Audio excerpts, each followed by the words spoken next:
hice la denuncia a la Corte Interamericana cuando ocurrió el fallo de la Corte Suprema en la PACO, a la Comisión Interamericana, diciendo que el Estado argentino estaba violando el derecho a la verdad porque ese fallo de la Corte no permitía una garantía efectiva.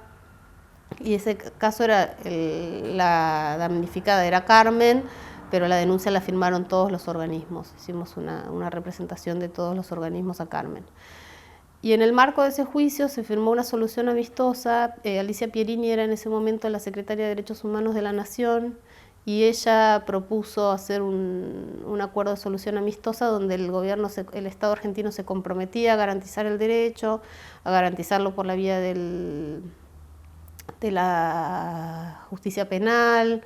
Bueno, un acuerdo muy bueno que se firmó acá en Cancillería, me acuerdo, que fue armado básicamente entre Alicia Pierini y el CELS, y que no sé si fue el motivo que hizo que después los juicios siguieran y que los jueces se comprometieran un poco más, pero sí en ese momento fue importante. Yo me acuerdo cuando hacíamos el escrito de denuncia a la Comisión Interamericana, el CELS recurre mucho todo el tiempo a ámbitos internacionales.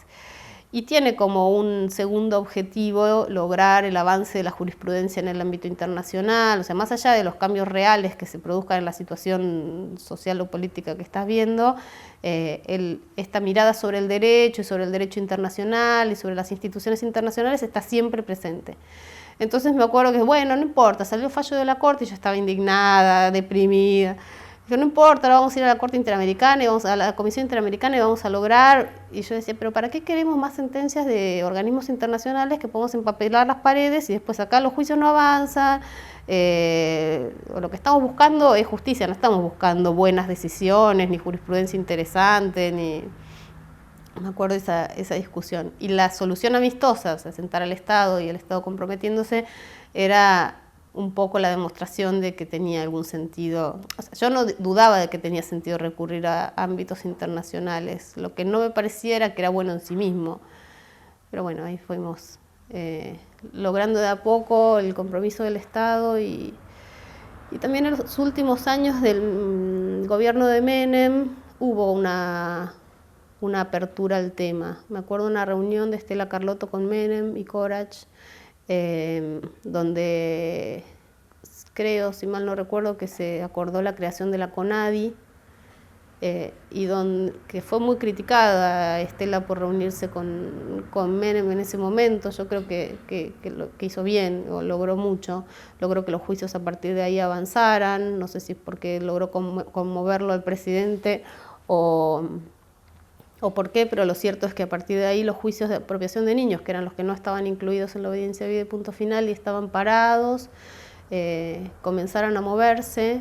Y también, bueno, se creó la Comisión Nacional de Derecho a la Identidad, que era un organismo donde el Estado en sí mismo asumía el compromiso y la obligación de investigar y de buscar los chicos que estaban desaparecidos. Y eso me parece que también fue destrabando, sumado a una necesidad de algunos jueces o una claridad de algunos jueces de ver que el tema de derechos humanos iba a ser el que les iba a permitir limpiar un poco su imagen después de tantas acusaciones de corrupción.